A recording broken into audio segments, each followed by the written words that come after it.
Hello guys, आप सभी का बहुत बहुत स्वागत है मेरे यूट्यूब चैनल करंट चैम्पियंस पे। As I promise to do current affairs on a daily basis with a different approach, so here I am. आज डेट है 2 नवंबर 2021। तो स्टार्ट करते हैं आज के न्यूज़ से, हेडलाइन से।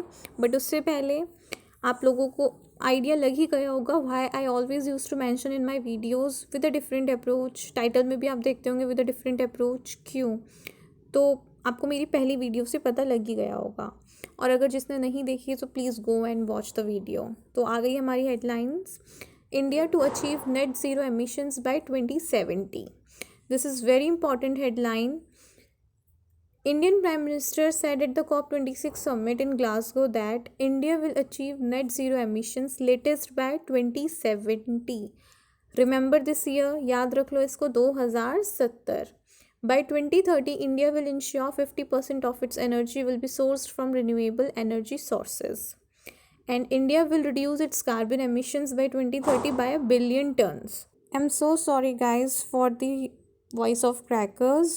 Since it is the time of festival, तो ये सब तो चलता ही रहेगा, but we can't ignore our work, we can't procrastinate our work because of this, okay? So next line is India will also reduce its emissions intensity per unit of GDP by less than 45%. ये जितनी भी data दे रखा है ये बहुत important है। सबसे पहले तो नेट ज़ीरो एमिशन कब तक बोला गया है? 2070 तक, 2070 तक। 2030 तक बोला है कि इंडिया जो है 50% ऑफ इट्स एनर्जी, जो उसकी एनर्जी प्रोडक्शन होता है वो कहाँ से करेगा? सोर्स रिन्यूएबल एनर्जी सोर्सेज से। और India will also reduce its carbon emissions by 2030 by a billion tons. So अगर ऐसा होता है तो this will create a very big difference, okay? तो चलो, ये नेक्स्ट चीज़ आ गई है। COP26 के बारे में बात हो रही है ना, वो तो हेडलाइन थी, वो तो न्यूज़ थी, बट COP26 है क्या? What it is all about, ये पढ़ते हैं। The conference of parties comes under the United Nations climate change framework convention which was formed in 1994। So COP, conference of parties जो है, ये यूनाइटेड नेशंस के climate change convention है, उसका part है जो फॉर्म हुआ था 1994 में। इम्पॉर्टेंट ईयर है, याद रख लो। 2021 marks the 26th Conference of Parties, thus the name is given as COP26 and will be held in the Scottish Event Campus in Glasgow. The convention was established to work towards stabilization of greenhouse gas concentrations in the atmosphere. ये जो corp form हुआ था 1994 में, क्यों हुआ था? Because of the stabilisation of green house gas concentrations in the atmosphere. One of the most important conference COP21 took place in 2015 at Paris, France. COP21 इसलिए important है क्योंकि यहाँ पे मेंबर कंट्रीज़ ने डिस्कस किया था और एग्री किया था to limit global warming to well below 2, preferably to 1.5 degree Celsius compare to pre industrial levels. तो ये भी याद रख लेना। COP26 and COP21, 2 things are very important in this. तो इतना क्लियर हुआ। Next is India hosted the 8th COP from October 23 to November 1, 2002 in New Delhi. This is important. India ने कब होस्ट किया था COP कॉन्फ्रेंस ऑफ पार्टीज़? वो किया था 2002 में इन न्यू दिल्ली। न्यू दिल्ली में भी, दिल्ली में ही होती हैं सारी चीज़ें। अब आता है basic group of countries which is also related to the same topic. तो इसको ओवरव्यू ले लेते हैं। बेसिक ग्रुप ऑफ कंट्रीज़ है क्या? This group of contains 4 countries named Brazil, South Africa, India and China.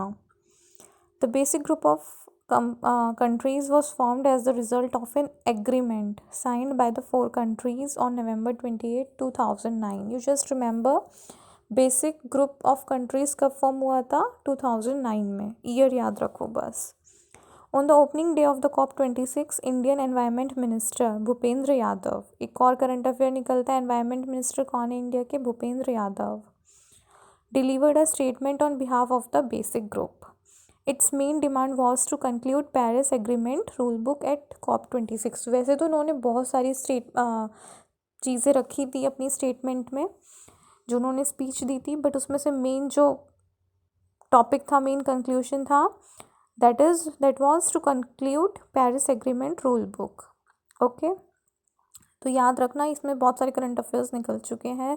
जैसे एनवायरनमेंट मिनिस्टर कौन थे? भूपेंद्र यादव थे। ओपनिंग डे पे COP 26 के किसने बोला था? Who delivered a statement on behalf of the basic group? That is environment minister Bhupendra Yadav.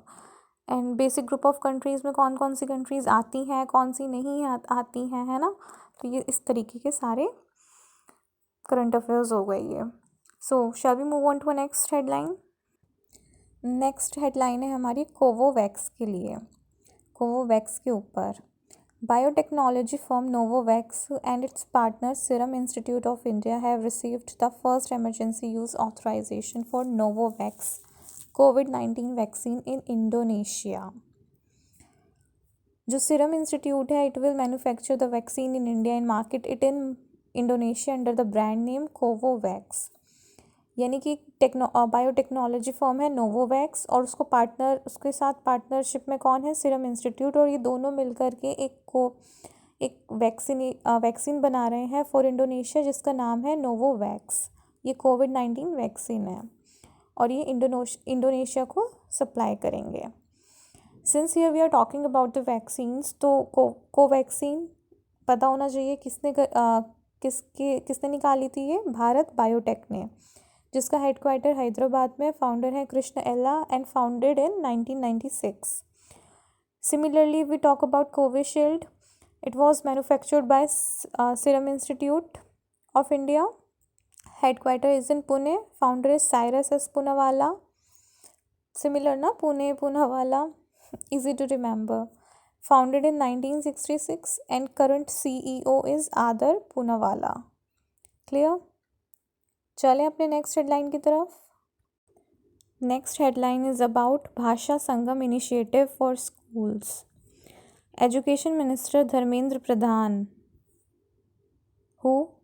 Education minister कौन है? Dharmendra Pradhan has launched the Bhasha Sangam initiative for schools developed by NCERT। इसमें क्या है भाई? 100 sentences in 22 scheduled languages are present in such a way that children in school will be able to read in the Indian language, in Devanagari script, in Roman script and translations into Hindi and English।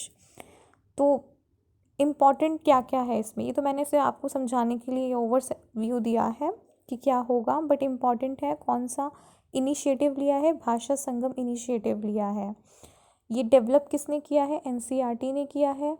Launch किसने किया है? Education minister ने किया है। वो कौन है? धर्मेंद्र प्रधान है। और कितनी लैंग्वेजेस के बारे में जिक्र किया गया है? इसमें कितने लैंग्वेजेस में पढ़ने को मिलेगा? That are 22 languages. Next headline is about India signs memorandum of understanding with World Bank to strengthen health systems in Meghalaya. India ने वर्ल्ड बैंक के साथ एक मेमोरेंडम साइन किया है। किसके लिए? मेघालय के लिए। Government of India, the government of Meghalaya and the world bank signed a $40 million health project for the state of Meghalaya that will improve the quality of health services and strengthen the state's capacity to handle future health emergencies including the COVID-19 pandemic। सिर्फ इतना याद रखना, government of India, world bank and the state here we are talking about is Meghalaya. कितने का investment है? $40 million का investment है।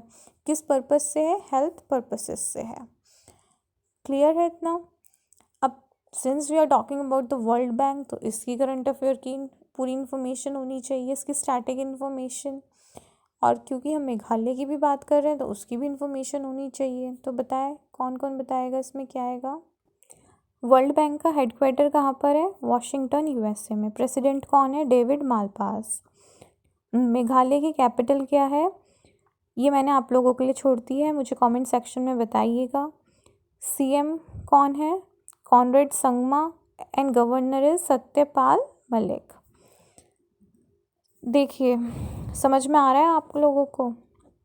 देखो अगर कुछ भी डाउट हो, कुछ भी आपको लगे तो प्लीज़ मुझे बताइए, मुझसे शेयर करें। और अगर आपको वीडियो पसंद आ रही हो तो उसको लाइक भी ज़रूर करें, अपने फ्रेंड्स के साथ शेयर करें, क्योंकि ये सिर्फ करंट अफेयर्स नहीं है, ये इसमें सारा स्टैटिक पार्ट कवर हो रहा है। जो क्वेश्चन पूछे जाते हैं, जिस तरीके से क्वेश्चंस आजकल एग्ज़ाम में देखे जा रहे हैं, वो सारा कंटेंट इसमें मिल रहा है। नेक्स्ट हेडलाइंस आ गई हैं, वही जिसमें से बहुत ज़्यादा कंटेंट तो नहीं निकलेगा बट इम्पॉर्टेंट है, वन लाइनर की तरह। Rajiv Chandrasekhar inaugurates first internet exchange in the state of Uttarakhand. अगर हम फर्स्ट इंटरनेट एक्सचेंज की बात करें तो कहाँ पे इनोग्रेट हुआ है? उत्तराखंड में। और एक चीज़ और ऐड ऑन कर लेना यहाँ पे, I forgot to write it down, that is Dehradun. Particularly कहाँ पे लॉन्च हुआ है? देहरादून में, सॉरी इनोग्रेट हुआ है देहरादून में। Next is New Zealand names critically endangered long tailed bat as the bird of the year. Bird of the year किसको मनाया गया? न्यूजीलैंड ने किसको नाम दिया है? एंडेंजर्ड लॉन्ग टेल्ड बैट को। Next is Oxford English Dictionary selected vax word for the year 2021। ये क्वेश्चंस बहुत पूछे जाते हैं इस तरीके के, लाइक ऑक्सफोर्ड इंग्लिश डिक्शनरी ने किसको वर्ड ऑफ द ईयर, कौन से वर्ड को word of the year choose किया है, दैट इज़ वैक्स। या किसी और डिक्शनरी ने या किसी ने भी, बहुत सी ऐसी ऑर्गेनाइजेशंस या इंस्टीट्यूट्स होते हैं जिनके नाम मेंशन किए जाते हैं। तो अभी फ़िलहाल न्यूज़ में है Oxford English dictionary selected wax word of for the year 2021. So now some static GK related to the one liners. अभी जस्ट हमने उत्तराखंड के बारे में पढ़ा था। तो उत्तराखंड के सीएम कौन है? पुष्कर सिंह धामी। गवर्नर कौन है? गुरमीत सिंह। न्यूजीलैंड के बारे में भी अभी हमने डिस्कस किया था, एक न्यूज़ थी बैट, रिमेंबर। सो न्यूजीलैंड में की कैपिटल क्या है? वेलिंगटन, एंड पीएम है जेसिंडा आर्डेन। न्यूजीलैंड की कैपिटल है वेलिंगटन। उत्तराखंड की कैपिटल क्या है, ये आप मुझे कमेंट सेक्शन में बताइएगा। और न्यूजीलैंड के पीएम कौन है? Jacinda Arden. सो आज के लिए इतना ही। This is all about the news of the 2 November 2021। अगर आपको वीडियो अच्छी लग रही हो, अगर आपको मेरे एफर्ट्स थोड़े से भी अच्छे लग रहे हो, so please like my videos, subscribe my channel और बेल आइकन प्रेस कर दीजिएगा। Don't forget to press the bell icon, because उससे आपको डेली नोटिफिकेशंस मिलती रहेंगी। And since it is a daily current affair channel, तो ये डेली बेसिस पे होगा। और जितना भी हम ये सारा पढ़ रहे हैं ना, ये वीकली रिवाइज़ किया जाएगा रिपीटेड वे में। क्वेश्चंस आंसर्स के वे में मैं सारा पूछूंगी, जिससे आप मेमोराइज़ कर पाएँ। ये मैंने अपनी इंट्रोडक्टरी वीडियो में भी मेंशन किया था। सो थैंक यू गाइस, कल फिर मिलेंगे नई हेडलाइंस के साथ। Thank you.